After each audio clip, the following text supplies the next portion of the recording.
Hola de nuevo a todos, esta es la segunda parte de mi exposición. Hoy, como había mencionado, hoy voy a hablar de la parte de procesos estocásticos, pero no me voy a meter mucho en esto, sino en la parte de gráficas. Ahorita, como veremos, vamos a hablar de digráficas asociadas a cadenas de Markov. Y bueno, para empezar vamos a hacer un repaso de los últimos conceptos que vimos. Ya sabemos lo que es un espacio de probabilidad, lo que es una variable aleatoria, y ahora solo vamos a volver a escribir la definición de proceso estocástico para continuar con la definición de cadenas de Markov. Hicimos definición.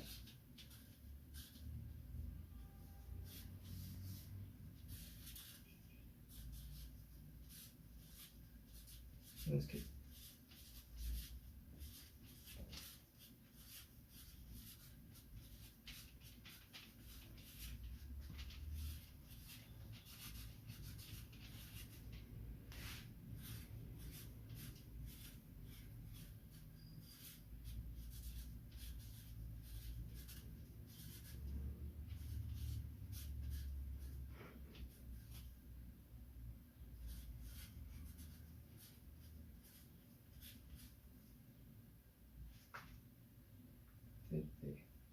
bueno, la siguiente parte la voy a decir para no escribirla porque nada más es lo mismo que había comentado la otra vez, los nombres de el espacio paramétrico, que es el espacio donde donde el índice de la variable toma valores.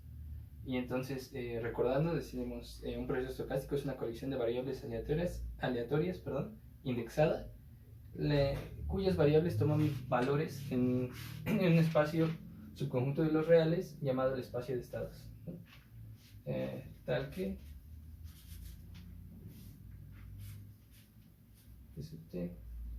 sabemos que va de la sigma álgebra de nuestro espacio de probabilidad y toma valores en un conjunto S, subconjunto de los reales, donde llamamos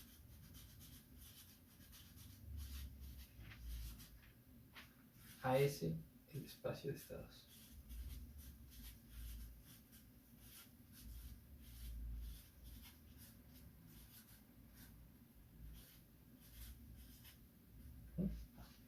Bueno, eso es lo que había comentado en la clase pasada. Y como había mencionado únicamente, una cadena de Markov es un proceso estocástico que tiene tanto espacio paramétrico, que es el conjunto T, el conjunto de los índices, tiene espacio paramétrico discreto y tiene espacio de estados también discreto. Y además satisface una propiedad que se le denomina la propiedad de Markov, en honor a su autor. Y bueno, la propiedad de Markov la voy a escribir y luego la voy a explicar. En síntesis, lo importante de una cadena de Markov es que nos dice que la probabilidad de que un evento ocurra en un tiempo inmediatamente siguiente depende únicamente de lo que está sucediendo ahora. Y ahorita les voy a dar un ejemplo, simplemente lo anoto y lo explico con el ejemplo.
Bueno, formalmente esto es la propiedad de Markov.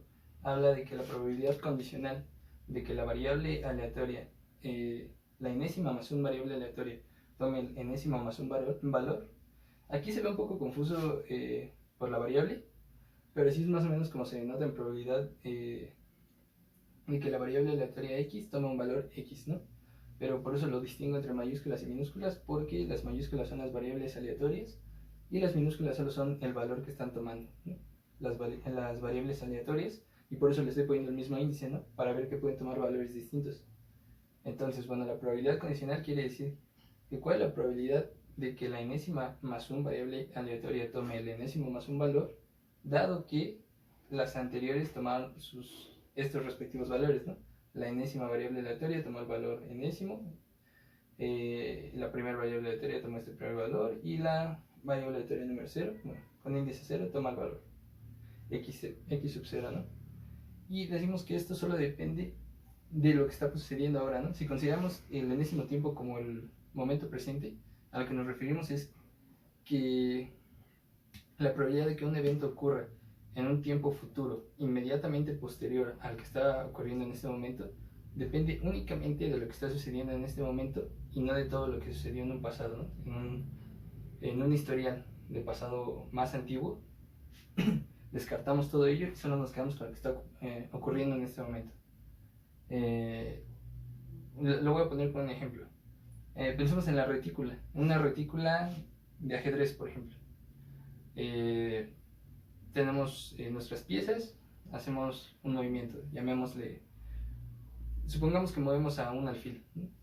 El alfil sabemos que se puede mover en la retícula, únicamente en diagonales, y en la posición que esté en el enésimo momento, nosotros, si queremos calcular la probabilidad de que en nuestro siguiente movimiento el alfil tome algún cierto lugar, va a depender únicamente de dónde está situado en este momento. No nos va a importar si el alfil estuvo en mitad del tablero antes, si estuvo en su posición original. Todo ese historial queda borrado con esta propiedad que es un poco parecida a la propiedad de pérdida de memoria, porque lo único que nos va a importar para calcular la probabilidad de que el siguiente movimiento tome un cierto valor, o sea, esté en una cierta posición respecto al alfil, solo nos va a importar en dónde está nuestro alfil en este momento. Entonces, bueno, esa es la importancia, ¿no? Es la propiedad de Markov resumida, y una cadena de Markov entonces va a ser un proceso estocástico con espacio paramétrico y espacio de estados discreto, y que satisface la propiedad de Markov. Entonces, eso es con lo que nos vamos a quedar de cadenas de Markov, de definición formal de cadena de Markov. Y vamos ahora a trabajar con otra propiedad, bueno, algunas propiedades que vamos a asignar a nuestras cadenas de Markov, para posteriormente, ahorita les voy a presentar lo que es la matriz de transición, y se van a dar cuenta que es muy parecida a lo que es la matriz de adyacencia. De hecho, en cierto sentido es una matriz de adyacencia pero ponderada, porque estamos trabajando con probabilidades, pero bueno, que tiene una digráfica asociada, ¿no? Y nosotros la clase pasada vimos y trabajamos únicamente con matrices de adyacencia de gráficas. No metimos el tema de digráficas, pero sabemos que a cada digráfica le podemos asociar una gráfica subyacente. La gráfica subyacente la podemos obtener únicamente de quitar las direcciones, ¿no? Como una digráfica es una gráfica orientada, simplemente le vamos a quitar las direcciones a nuestras flechas y las vamos a convertir en aristas. Por eso, bueno, eso ahorita lo explico más con cuidado. Pero la propiedad importante con la que vamos a trabajar es con cadenas de Markov homogéneas. ¿A qué me refiero con homogéneas? Lo siguiente, ¿no? Vamos a abreviarlo CM, cadena de Markov. Una CM. CM vamos a abreviarlo así de ahora en adelante para cadenas de Markov. Se dice homogénea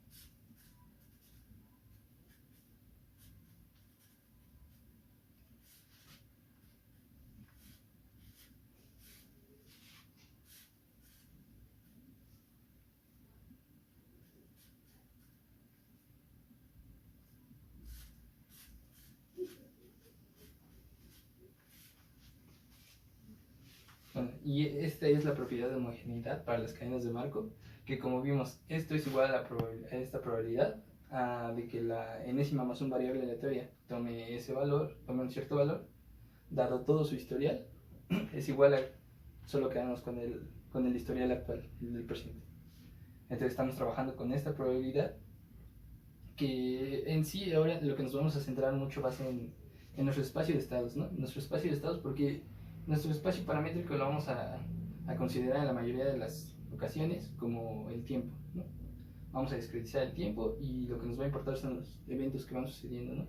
Nuestros resultados, nuestros valores, ¿no? La imagen de nuestra variable, de nuestra colección de variables aleatorias, es decir, los valores en el espacio de estados. Pero bueno, regresando. Esta propiedad dice que la probabilidad de que la enésima variable tome el enésimo valor, dado que la anterior tomó este cierto valor, x sub n-1, es igual a la probabilidad de que la primera variable aleatoria tome este primer valor, dado que la anterior a él tomó el valor x sub 0, ¿no? A esto, con lo que nos estamos refiriendo a la homogeneidad, es que nos permite recorrer el salto, ¿no? Porque algo muy importante, aquí estamos hablando de la probabilidad, pero de ir en un solo paso, ¿no? O sea, esto, como lo resalté hace un momento, estamos hablando del futuro inmediatamente posterior, ¿no? O sea, de nuestro, como en el ajedrez, de nuestro siguiente movimiento, pero del inmediatamente siguiente, ¿no? Porque, bueno, ahorita como vamos a ver, podemos ir en más pasos, ¿no? Y esto lo van a relacionar más adelante con caminos, ¿no? Esto sería como si hubiese una arista en nuestro espacio de estados, ¿no? O sea, bueno, es nuestro evento inmediatamente siguiente, o sea, en un paso, ¿no? Como es discreto, podemos hablar de pasos o longitudes. En un paso queremos ir de este valor a este, ¿no? ¿Qué probabilidad